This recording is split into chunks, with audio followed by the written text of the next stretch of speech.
ওই ওষুধ গাছের পাতা খেয়ে ওরা রোজা কাটায়। হ্যাঁ, প্রথম ছিল তাল গাছ, তাল গাছের মাথায় বট গাছ আসে, বট গাছটা তাল গাছকে খেয়ে ফেল দেয়, যে এখন বট গাছটা এই তাল গাছটা মারা গিয়েছে, এখন বট গাছটা কোনো হয়ে গেছে।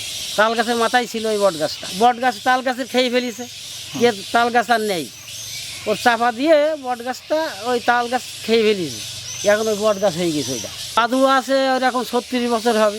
বেশিরভাগ ভারতের ওদিক চলে যায়। হ্যাঁ, ওদিক থেকে ওরা খাওয়া দাওয়া করে আসে, যদি কোনোদিন খাওয়া না পায়, আমার ওখানে একটা ওষুধ গাছ লাগানো আছে, ওই ওষুধ গাছের পাতা খেয়ে ওরা রোজা কাটায়। ওরা তো রোজা থাকে। হ্যাঁ, ওদের বাচ্চা পেটে থাকে, বাচ্চা নিয়ে উড়ে চলে যায়, আবার বাচ্চা নিয়ে আসে। অনেক সময় খাওয়া দাওয়া ট্রাবল হলি আবার ওই আসতে আসতে অনেকে হার্ট স্ট্রোক করে মারা যায়।